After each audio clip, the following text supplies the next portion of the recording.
Well, first of all, it's a pleasure to be able to interview you. My pleasure.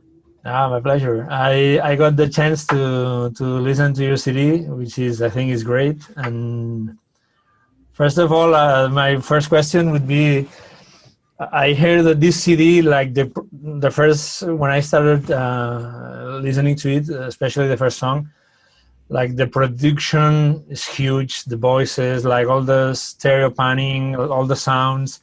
I mean, I felt as like, wow, that's incredible. So. Thanks. Thank you. I mean, yeah, it was fun to do. It really was. I mean, I don't know. I probably sat there a little bit too long, but it was a lot of fun. Okay, but you were looking for like this difference because I think it's much different from the other cities, from your old cities. Like you were looking for something new, or Well, this was the first time that I was really able to do everything myself. Number one, um, and also it was the first time I was able to do it with equipment that was really updated, and technology has gotten to a place now where it's very, very powerful, and you can do a lot of very big sounding things with not a lot of stuff.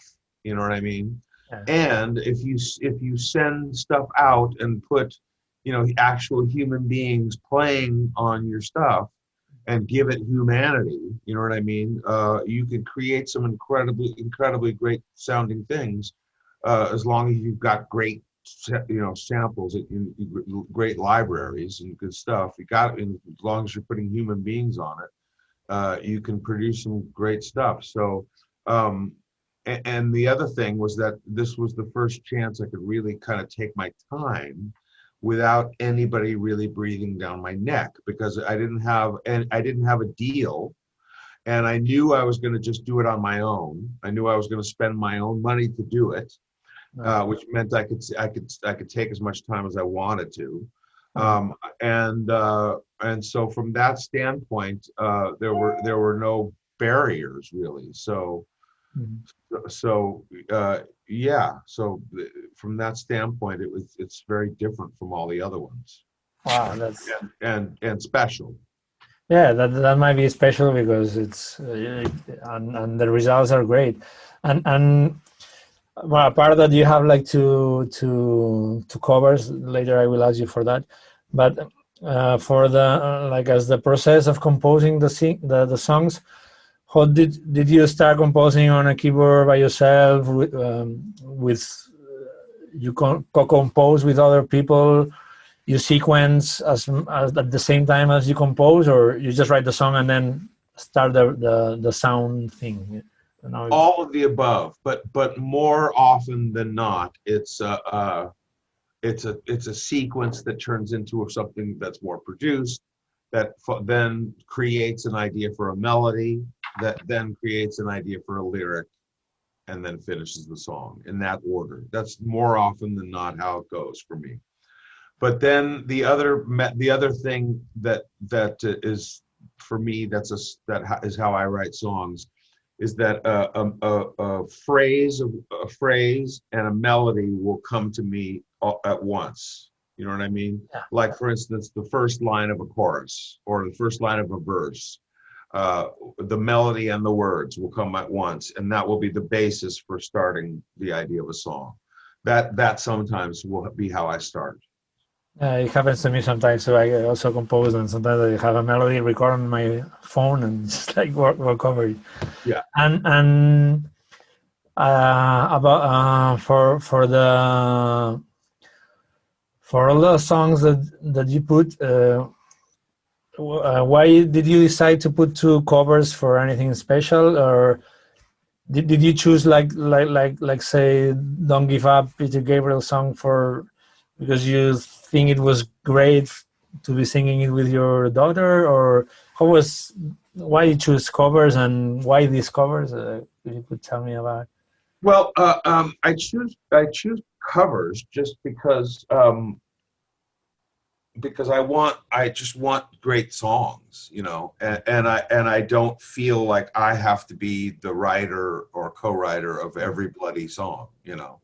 I think that an album should just be as good an album as you can make it, and it should have, like I said, I didn't have a record deal. I was making the album for me. You know, the place I like to listen to music is when I'm driving, and so my thought in making the album was that when you put it on from the beginning and listen to it from the beginning to the end, you can if you listen to it while you're driving, the entire album, it's a great album to listen to while you're driving.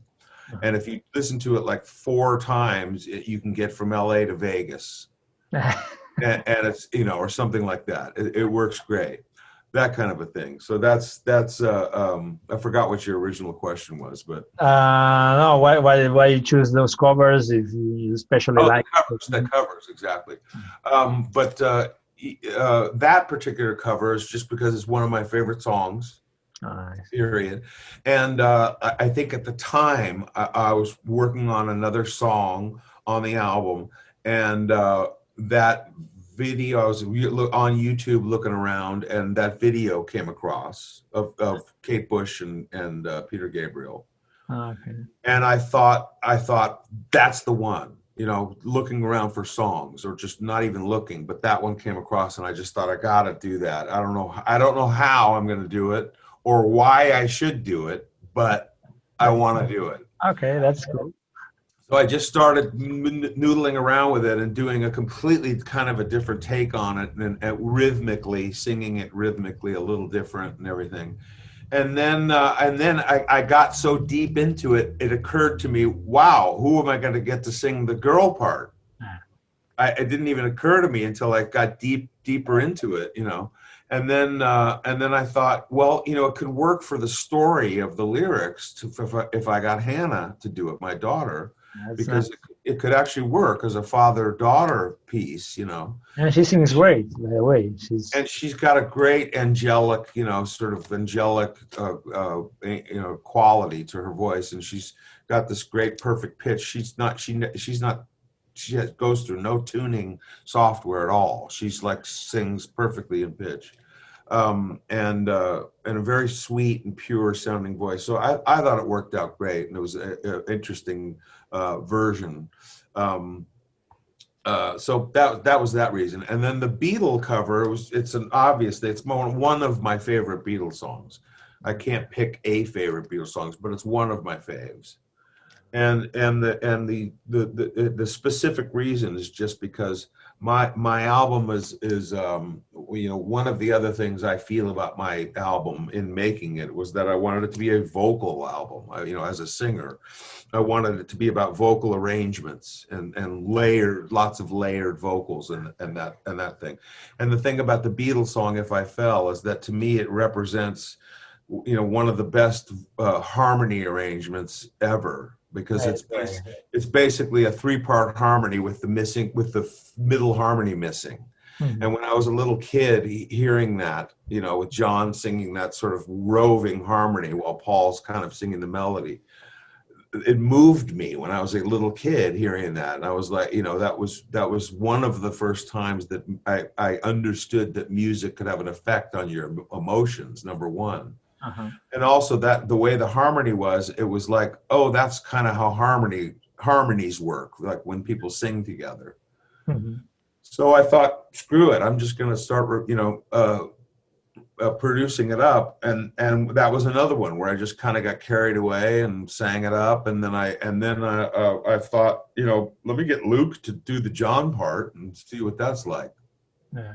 Yeah, that's nice. Like you can tell in the whole album, all the vocal arrangements are incredible, and there's a lot of voices and many part voices. And I would like to know, how do you arrange the voices? I mean, because some people, they just like sing one voice, sing the other, and just listen.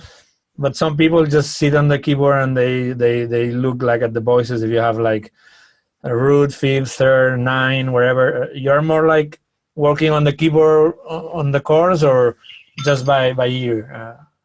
I I don't know. I do it. I do it on the keyboard, and I do the key. I have the keyboard in my head Okay. because I do a lot of the vocal arrangements with pencil and paper at the microphone. So Okay. I have a system, my vocal studio set up so I have a remote system that controls the main system with a table, pencil and paper, microphone, and then I've been doing it for so long I'm able to feel it out in my head. No, it's And if I'm not quite certain of something, I'll go back to the keyboard and go, okay, that's what I need to do. And I've got one of the people that helped me get better at that was Bill Champlin, because he's one of the most amazing vocal arrangers, and he's a guy that does it on the piano. I have And some records of him. yeah, and I'm nowhere near as good at it as he is, but I do it more in my head than he does.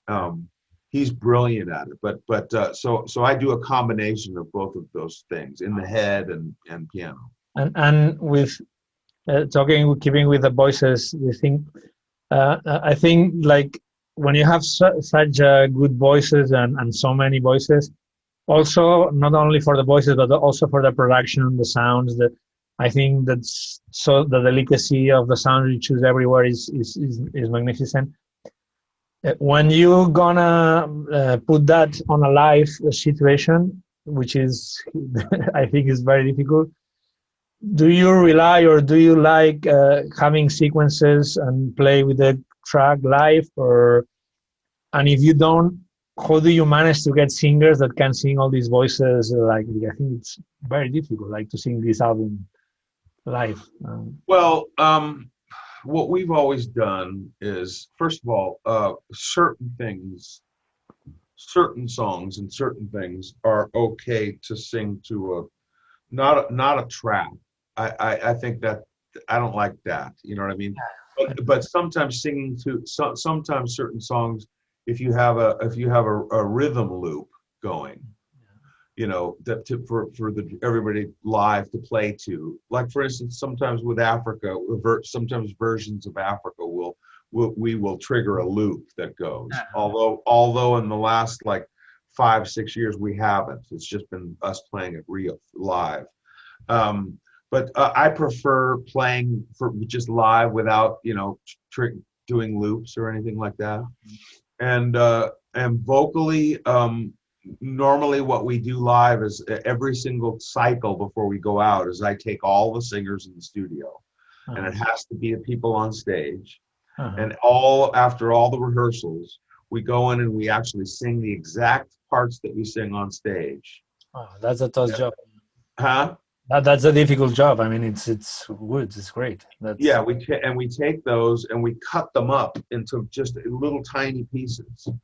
And we have a guy that just sort of plays them with us and just shades us in the background on stage to just sort of double us as we're singing the parts on stage. It just thickens it a little bit. But but it's not fake. We're not singing. Oh, yeah, you're singing. Yeah. We're not singing. It just adds a little bit to it. And it's our voices. It has to be the actual people who are singing the actual parts. Otherwise, it's not allowed. That's the rule. And that's the only thing that's generated from the outside in our performance. Everything else is absolutely, completely real. Oh, that's nice.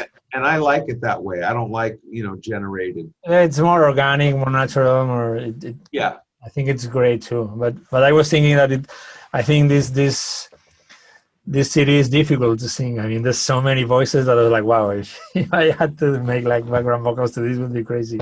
Well, that's the thing, and the thing with TOTO is that on all those records, the vocal arrangements are so massive. That's kind of why we have to have a little bit of that layer behind with it when we do live. But on every song that we do that we rehearse for TOTO, we have to simplify the vocal arrangements, every single one of them. Yeah, but I imagine that with TOTO, like you know so much the songs because you've been listening like forever to Rosanna, Africa, all these voices. So I guess when it's something more familiar, it's kind of easier, you know, than when it's something new. It's like, oh, what was that voice, right? Yeah. But and You said something about the rhythmic. Uh, I don't know why I realized that in like 4 or 5. I mean, this is a very modern album, like a lot of production and there's loops and stuff. But there's like four or five songs, I think, if I counted good, that you have like a subdivision in three, like 12/8 or 6/8, wherever, or 3/4, whatever you want to call it, which I guess is not that common in general, and I find it very interesting. It was on purpose, or just like felt that way? Well, the title track, for instance, was on purpose. I mean, I'm playing the drums in a way that makes it difficult to find the downbeat of each bar. But it's actually a very simple way to count. It's actually like in 6. But the song Denizen Tenant, if you listen to it, it's like you have to listen to it like 5 times to figure out where at a certain point in the song, it gets pretty solid at one point. But there's a few songs like that on the record. But there's a lot of 6/8 songs. Yeah, I felt that. I'm a big fan of that swashbuckling. Okay, so you know that. Yeah, I think Liberty Man, and I wrote and Remember Her, World Broken. Yeah, World Broken. Yeah, I like that. Great. I really like it because usually, especially right now, I don't know what you feel about the music industry right now, but it seems that everything is the same, just like straight for 4, like very simple grooves. So I found it very interesting, like for that is sounding wise is modern. The songs are great, but you have this thing that is not so commercial, like straight for 4. So I think it was great. Yeah, I mean, like I said, I wasn't really trying to make any record for anybody but me. I just wanted to make something I could put in my car and drive to, San Francisco. Yeah, that's when you said that. I kind of remember. I think this album is very nice to hear it like in stereo, because the panning, I think, is great. You have like some tiny sounds here, some there. How do you feel that right now, where we have like more technology, we can mix in stereo or even in 4, like cinema stuff, and most people just hear it with like an iPhone or a cell phone and no stereo, or you don't hear the bass? It's desperating, or how do you feel? I mean, what's your impression? That doesn't bother me. I mean, when I'm mixing, I am constantly checking on various different things, including my phone, Okay. because of that very reason. Everybody's listening on phones or on tiny speakers where there's no bass or anything. And if your mix sounds decent on that, then you're in good shape. But most people, at least in the United States, listen a lot in their cars, and most people these days have pretty good stereo. Okay. So you're gonna have people at least have a chance to listen to it pretty good. And also these days, even the speakers that are in these things aren't that bad anymore. No, they're getting better. Yeah, it's not like the old transistor radios, when we were kids. But that doesn't really bother me all that much. But you are correct. I mean, my album is truly a headphone album. Yeah, it's great. I think the stereo panning, I think, is wonderful. Yeah, but I want it. That's true. I mean, when I was a kid, I loved putting on like close to the edge and putting headphones on. This is kind of, I wanted to have that kind of experience too. Oh, that's good. And when you, I mean, I think the list, I don't have the credits but I read some musicians, and I can tell that's Lukather, Landau. I think you got Simon Phillips, Leland Sklar, Nathaniel, like Lenny Kravitz, many people. How did you manage? Let's see if I can focus the question.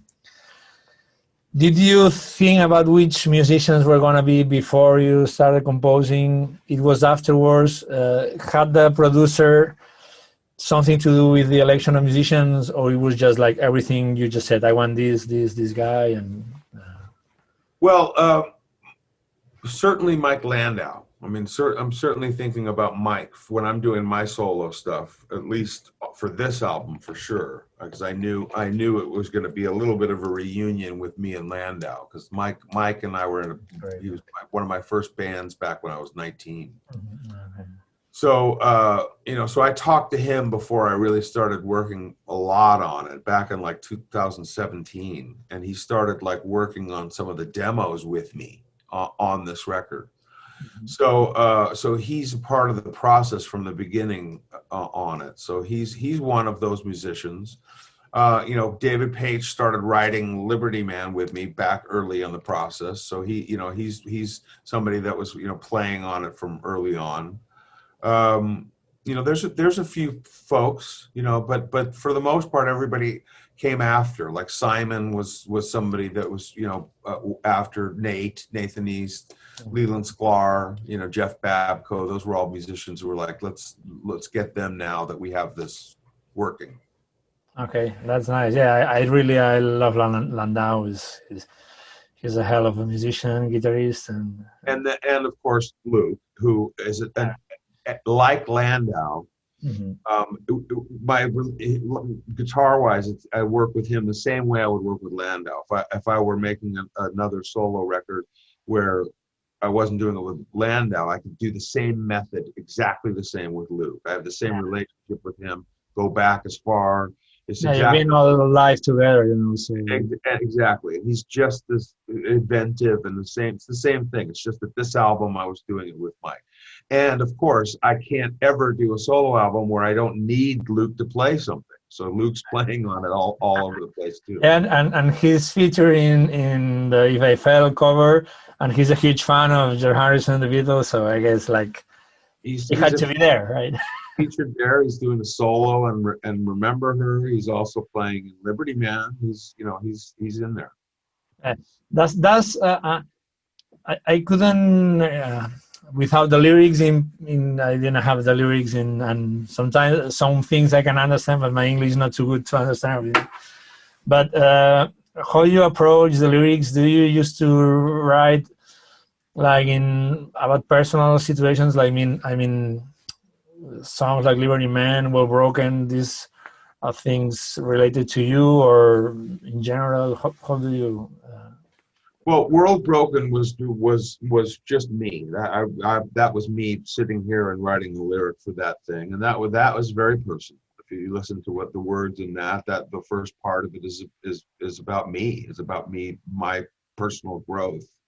And the second part of that song is just about looking around the world and how I feel about what's going on.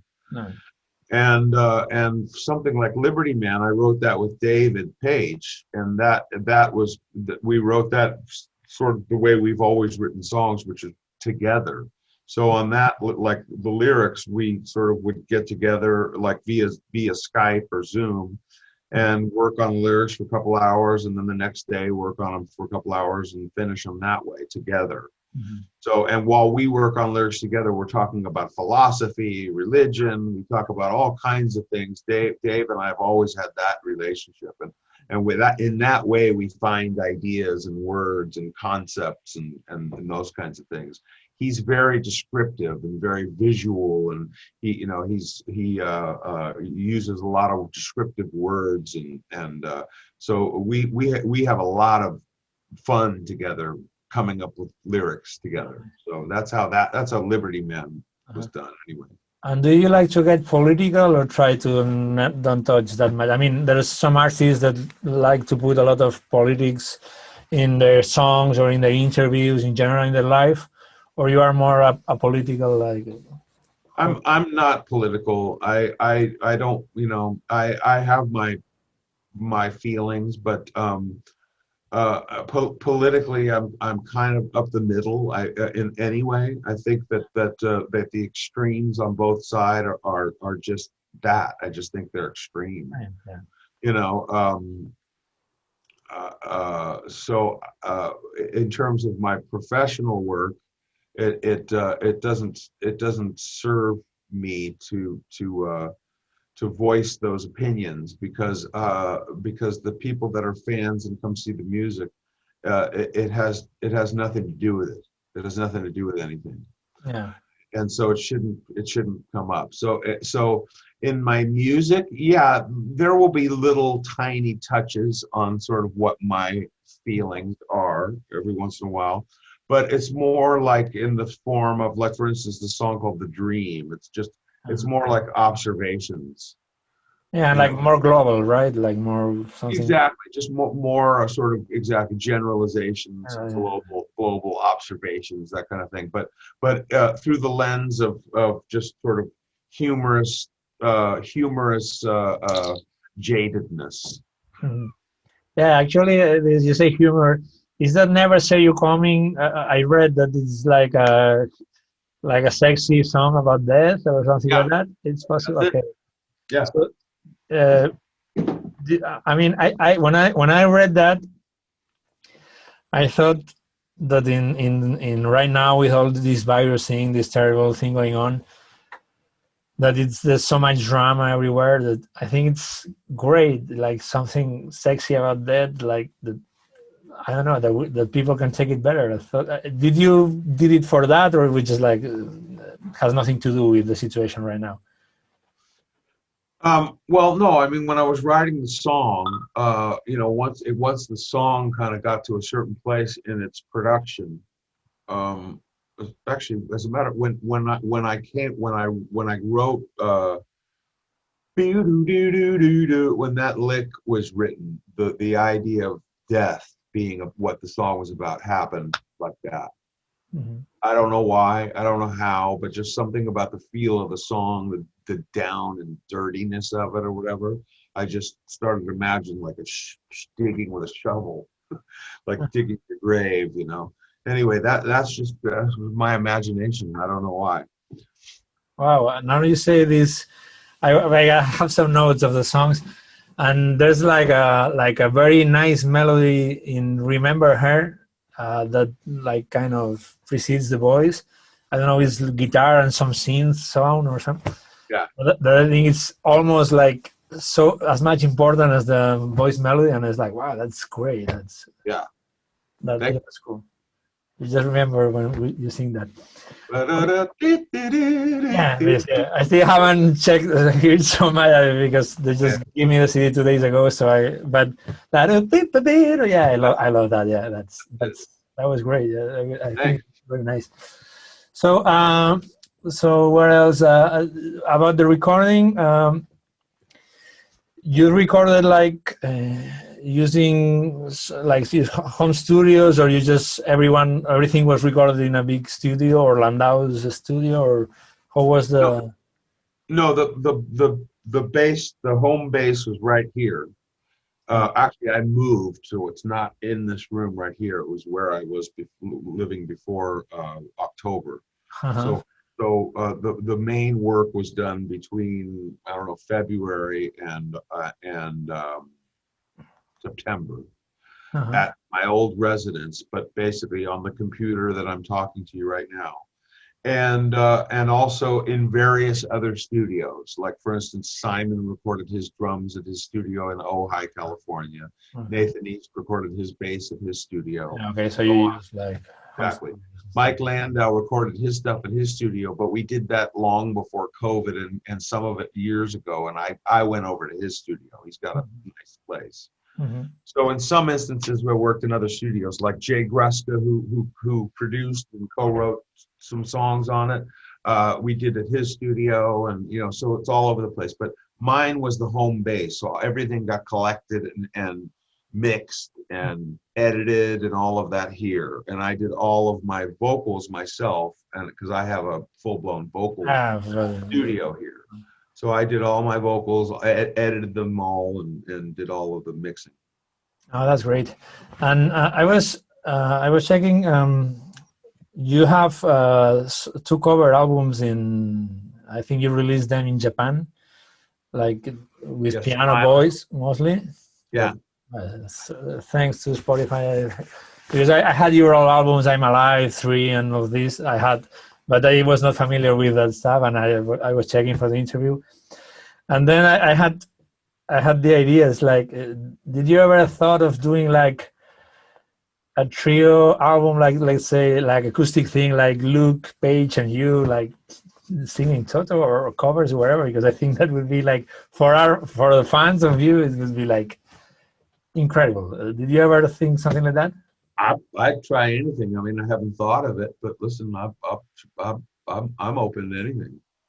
Because well, being your dad such a great musician, when I had the interviews, like, oh man, I was starting thinking like how cool it would be, like something like trio, or even did you ever try think of doing something with your dad, mixing like Toto and your music with orchestral things together, or you Well, never?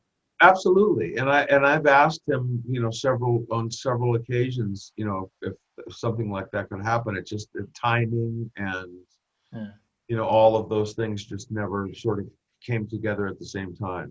Uh-huh. Because for me, like Toto is one of the greatest band ever, and your dad is one of the greatest composers. So Yeah, I think this mix would be like, wow, I perfect. know the time in Toto's career when like I think they did do some concerts with orchestra, with a full blown orchestra, and it was I think during the period of time when Bobby was back between Mhm.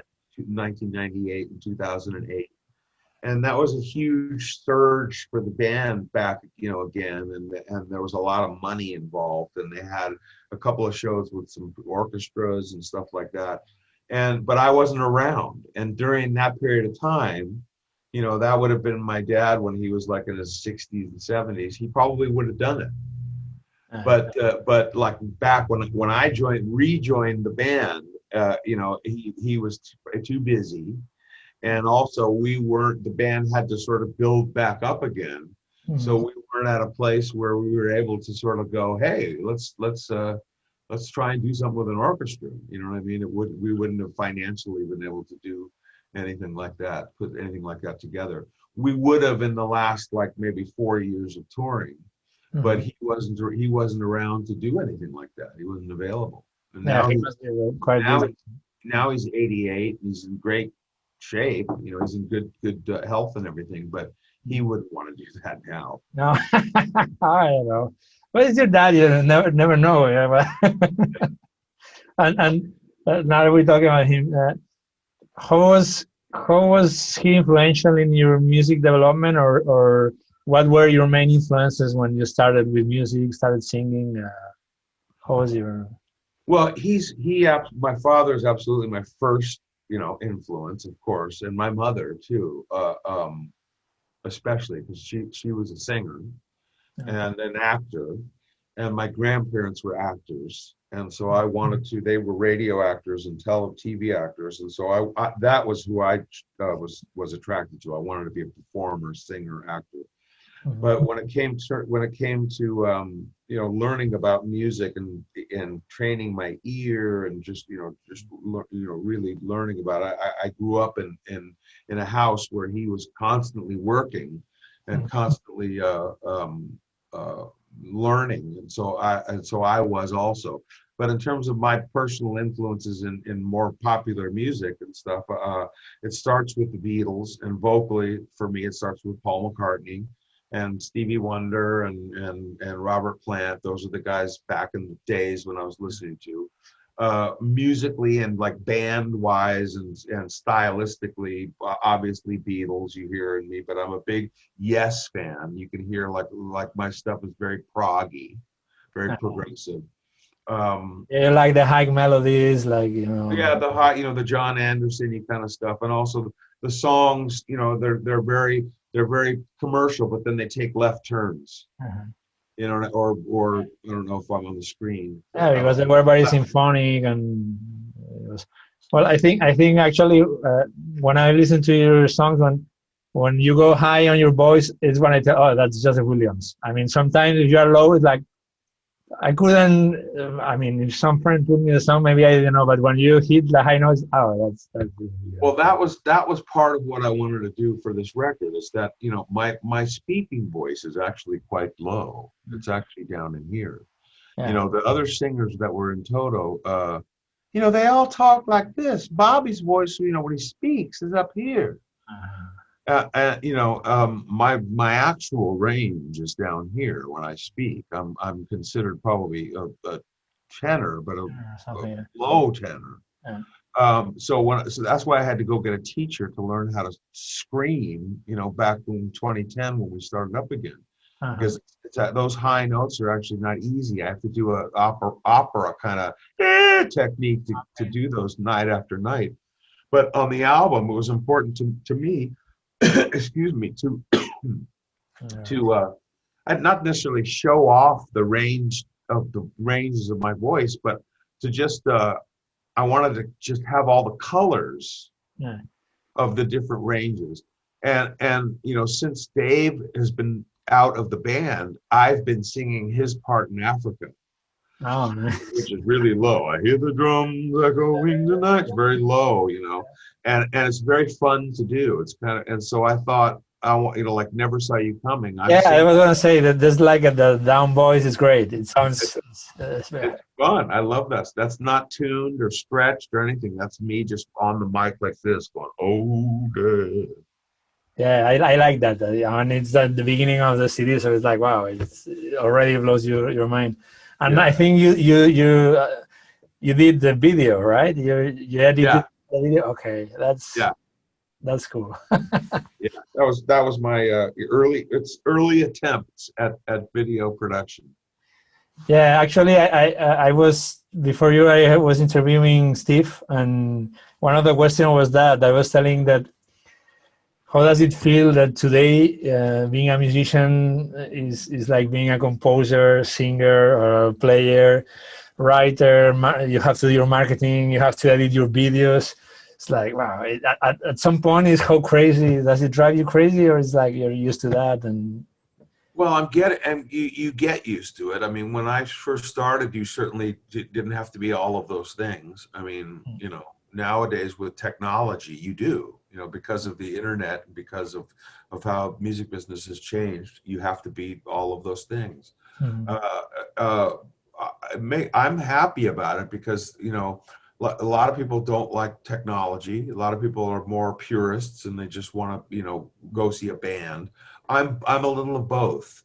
When I love to perform, I love to perform live. When I'm performing live, I like raw. I like me. I don't like to play an instrument. I like to just sing. I like to have a band that's actually playing. You know what I mean? Instead of fake. But I'm also on the other side. I love the technology and I love the power of our technology these days to be able to make an album like I made. You know what I mean? Like part of it is in the box, but added all the real musicians on top of it, which gives it the humanity. But you can still do all the cool stereo effects and synth stuff and different piano stuff, and also your vocal choices are endless because you're not limited by tracks like we used to be. Yeah.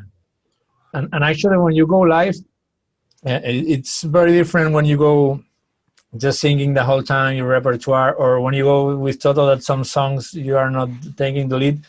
Do you like it, or it's like when you are warm, excited, and it's like, okay, this now I don't sing.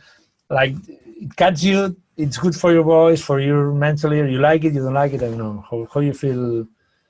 How much Mhm. different is from singing the whole time? No, the breaks are important. So when we make our set list, the set list is very carefully made. Okay, Made. very planned. Yeah, so that if I sing like two or three songs in a row, Very, yeah. somebody else has got to go for a minute, to give me a second. Then it's good for you. Yeah, you have to have that. And usually there will be some instrumental song in there to give me a minute to go take a piss. Mm-hmm. You know, I'm not a young man anymore. Ah, And then there'll also usually be something else in the show, like a keyboard thing or something for Luke to take a break. uh-huh. That kind of thing, or something where I'll talk to the audience where Luke can take a break or whatever. So we give ourselves little breaks, along the way, because we do a 2 hour and 10 minute, 2 hour and 15 minute show, Yeah, and I was in the last show in Barcelona 2 years ago when you came here. yeah, It was a great show, by the way. Yeah. thank you. And sometimes you're in dry climates, hot and all that kind of stuff. So we have to build little times in the show for people to be able to, take a drink, eat a banana, whatever. Mm-hmm. And let's say for any musician, I guess that loves TOTO, which is most of musicians, it seems that like a dream, like spending like all tour, playing songs like Africa, Rosanna, whatever. But for you, because you have been playing like for many years all the songs, do you ever get tired to sing those songs, or is like every night is like, wow, I love this song, it's great to sing? How do you feel about that? You know, I don't get that sick of them. I'm certainly not as sick of them as Luke is. I guess. I mean, he's been playing them a lot more than I have. Yeah, yeah, longer I, too. I had a long break in between, when I was doing TV and stuff, and Luke has been doing this the whole time. You know what I mean? It's so it probably feels much different for him than it does for me. Mm-hmm. Uh, there's of the three big hits, Hold the Line, Rosanna, and Africa. There's two of them are more fun than, like, one of them is not so much fun. Two of them are more fun. Like the Hold the Line is the less fun. Yeah, because it's a lot more. I can get it. That's But good. I still love that song. Don't get me wrong. Yeah, The but it's just too used to that, and Yeah, it's a great tune, and and Bobby Kimball owns that song. I mean, yeah. and so when we Yeah, do it, it's a much more straight tune, more like kind of simple. but when we do it, I try to pay homage to Bobby and try and because it's really it's like kind of a Bobby thing, but the other two are kind of just more fun. More fun, yeah. Probably just because I like the songs better. I Yeah, like Rosanna's one of my favorite songs. So yeah. that to me that's the most fun. I love doing that. Yeah, and also I think one very cool thing of Toto live, because I've seen you a few times and have your CDs live, is that you like to change the songs, and you do like a lot of mixes and very cool transitions. Sometimes you do like a medley of 3 or 4 songs, and I think that's great for the audience, because when you go to a Toto concert, you don't know what kind of medley you're gonna find, which is good, because there's some bands that are great bands, but all the songs are always the same. And I guess that for you is also nice too, because you play it different, you do this medley, and it's like, oh, that's more interesting. Yeah, you have to change it up a little. Yeah, I think that's one of the things I love about your live recordings. About you mentioned TV.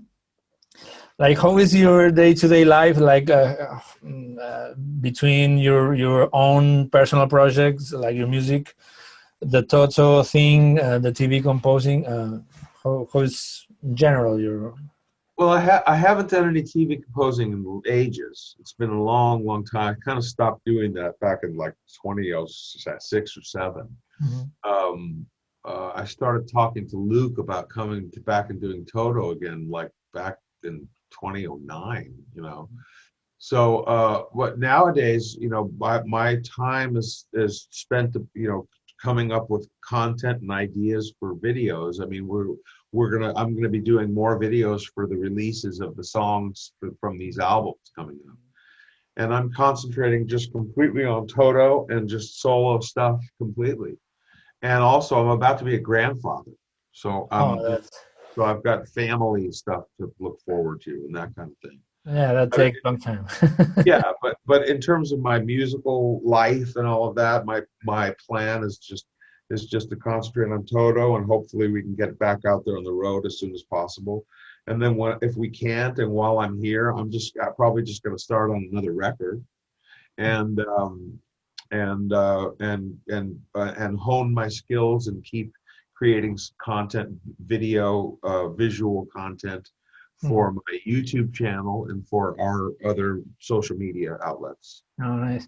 And have you thought about recording like a CD or something with your daughter? And I don't know if your daughter, she sings professionally, or she's like a hobby, or.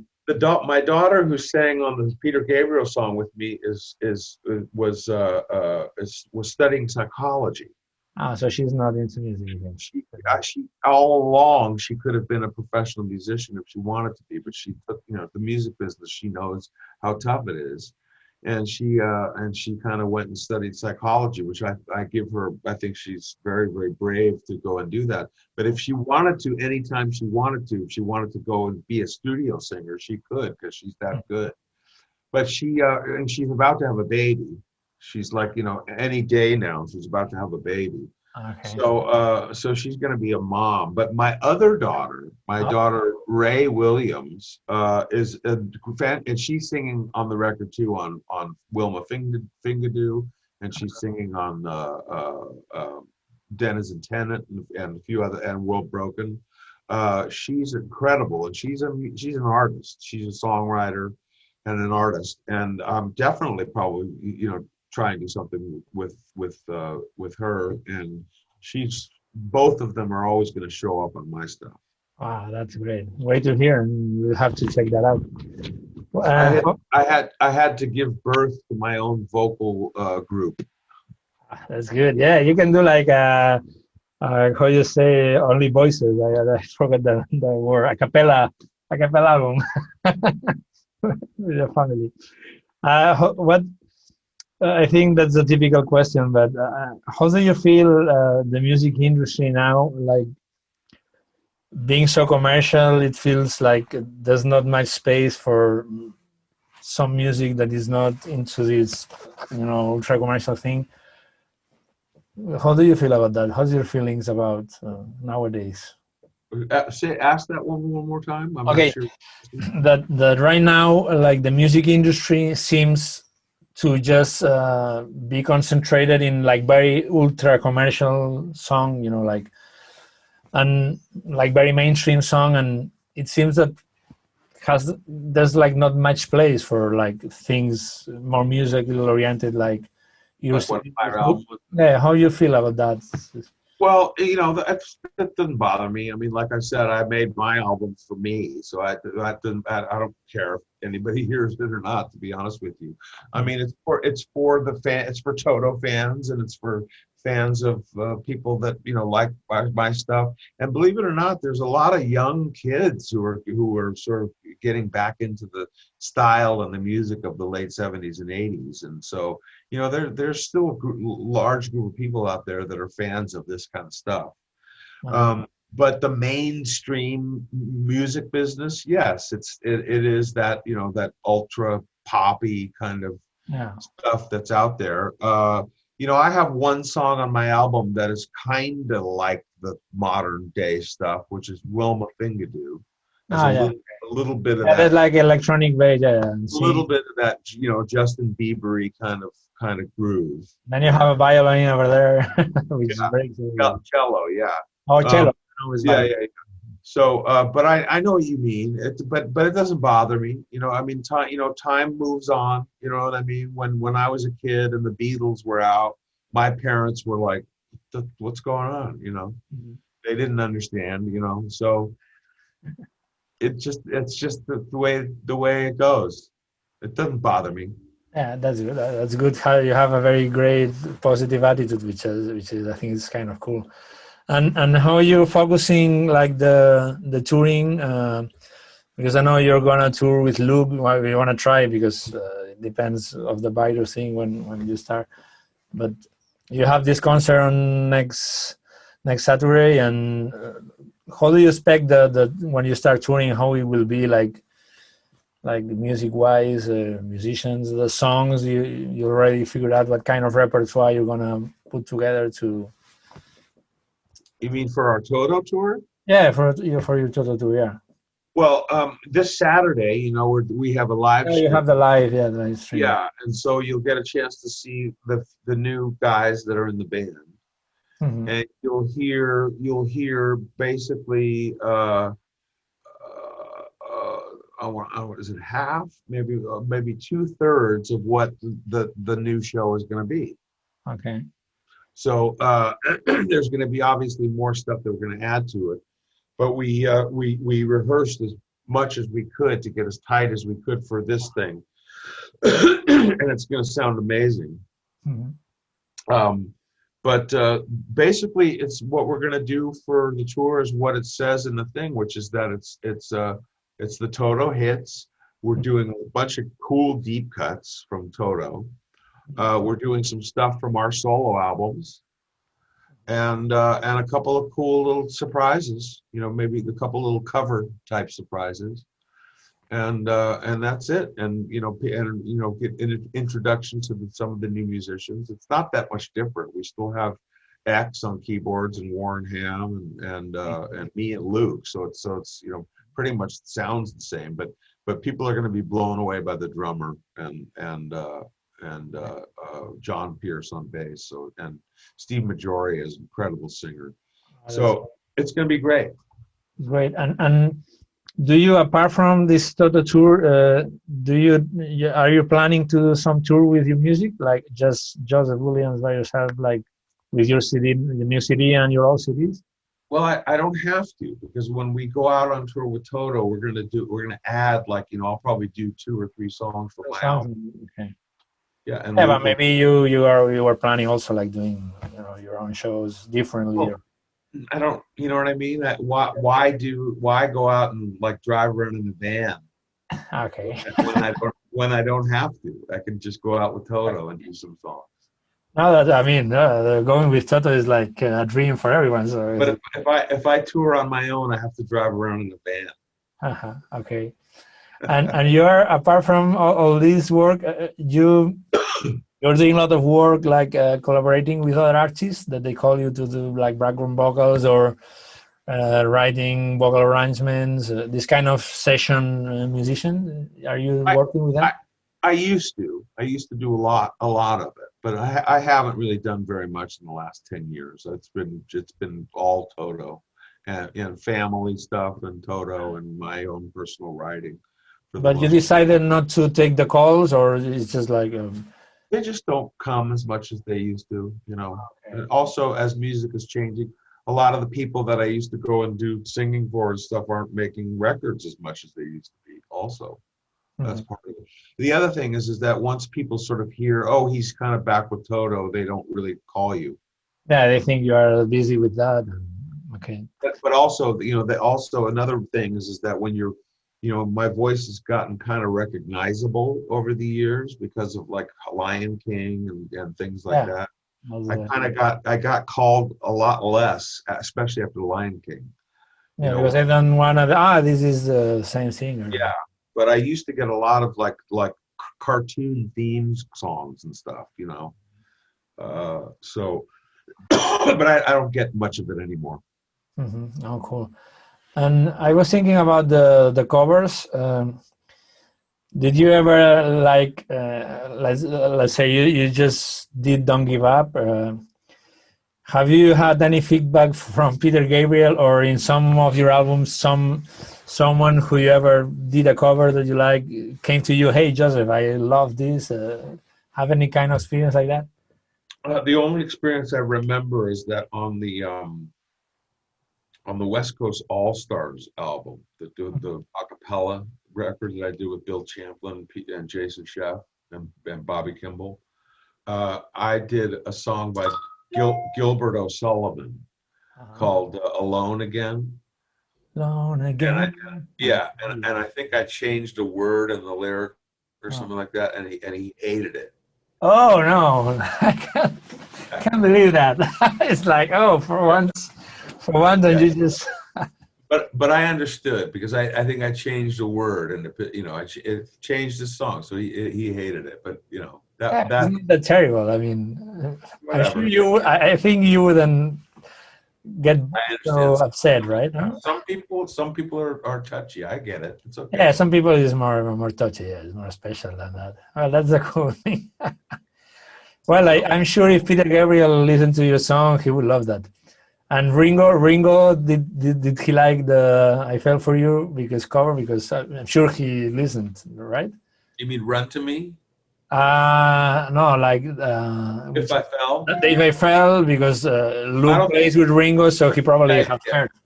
He hadn't heard it. I don't think he's. He hadn't heard. Oh, yeah. No, he hasn't heard it. Oh, if I was you, I would go, Luke, you just have to put that song to him. I think his reaction would be like, oh, you had to do another Beatles song, I guess. Oh, that's okay. That's probably what his response would be. Oh, okay. Well, that's good. I don't know. He's a, he's I'm kidding though. He's a sweetheart. I mean, I got to meet him a couple times and work on one thing with Ringo because of Luke. Luke's become great friends with him, and Ringo's just the funniest guy, the greatest guy in the world. But that's probably what he would say. Why do you You why must do be you excited when you work with him, no? Like working with an idol must be like, wow, I can't believe this. are you kidding? I still can't believe it. Well, I was telling Luke the same. For me, it's the same. Interviewing you and Luke is like, wow, it's great. So my fan, my idols. So I think it's very, very nice. All this. And I was going to ask you. Yeah, wanted to ask you about the title of the album, Denizen Tenant. I'm not that good at English, so it has what it actually means. It's Denizen Tenant. Denizen Tenant, and Yeah. And denizen is a word that means occupant, or you what country are you in? I'm in Spain. I'm in Madrid. Yeah. You are a denizen of Spain. Okay. I am a denizen of the United States. It's like citizen or something like that. Occupant, like Occupant. you occupy that country. You are Okay. citizen. So you're a denizen of that. And tenant is like the same thing. You are if you rent an apartment or lease a flat, you are a tenant of that flat. Mm-hmm. Okay, so a denizen tenant, it's almost two words that mean the same The thing. same, yeah. Okay, but if in the English dictionary, one of the dictionaries, if you look up the word denizen, it says a cat that wanders into your house and makes it its home. Oh, okay, cool. Okay, so if you listen to the words, kind of what a denizen tenant is, a guy that comes to your party and never leaves. Uh-huh. A guy who comes to your home And stays there. And, for your party, and then at 3 a.m. you're like, guy, party's over. He's still there. He's the denizen tenant. oh, that's nice. Yeah, because I was like, I don't know, I couldn't figure out what was that. My English is not doesn't get to that good. So what else? I have some questions written here. Oh yeah, when you do like arrangements, like string arrangements, you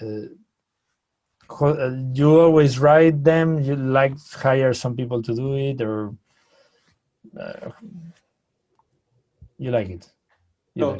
I mean, I do it all. I mean, Mm-hmm. I mean, for if I were doing like orchestra stuff, in those days when I was doing TV, yes, absolutely, I'd go out to outside sources for arrangement help and orchestration and all of that kind of stuff. But when it comes to my music and all of that, I do the arranging stuff. I'm capable of doing that. Yeah, I imagine. I'm not trained enough to do big orchestra stuff or anything like that stuff. And about the scene sounds, because I mean, right now we all work with like samplers and samplings and stuff. But I mean, I'm guitar player, but I usually have the notion that keyboard players are very into like the programming sounds, because when they put their sounds, the keyboards, they are always tracking things. Right. So how much of the keyboard players that were recording CD influence on those sounds, or how much was you that I want to try this sound and see this sampler? I mean, how was that like? Well, all of the keyboards, with the exception of just a couple of things, and that was on the Jay Gruska stuff. It was all stuff of me. I did all of that stuff. Oh, that's and all of it is stuff that came from a particular sample or stuff that I then tweaked. You know what I mean? Yeah. So none of it is stock. It's all stuff that came from a particular like omnisphere, but then I went in and changed things. No, that's impressive, because the results are great. I really like it.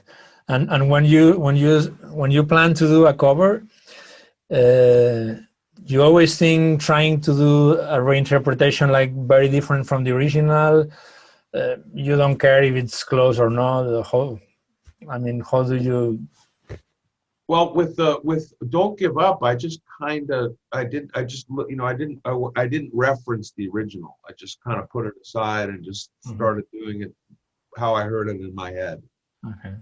and just went along. With If I Fell, it was more like I just kind of did it. I made a demo that was almost exactly like the record. Mhm. And then I started taking things away and left the percussion and just made it came out a little different, but Mhm. that song is more like the original. Nice. And do you think in the future your next albums that you're gonna do? I feel this album is like very different from the other ones, and even there's a lot of guitar still, but the other ones you had a lot of guitar were more like rock or whatever you want to call. I think this is a completely different, production, like very minimalist. Like I think you said eclectic in an interview or something. How do you plan? You're gonna follow this style and develop this, or you think you will go back to your roots in the future, or you just whatever comes will go? What?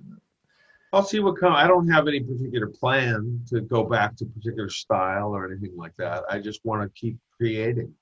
So we'll see what comes out. But I definitely want to collaborate with some people that I maybe haven't collaborated with before. So that might create some interesting different stuff. Yeah. But I just want to keep producing and keep expanding my library and my ideas and stuff. So whether it sounds like this last record or not, I can't tell you, but it'll sound like me.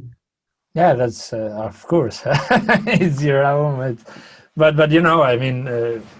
from 20 years ago and now, I guess all the artists like they change and I don't know they not.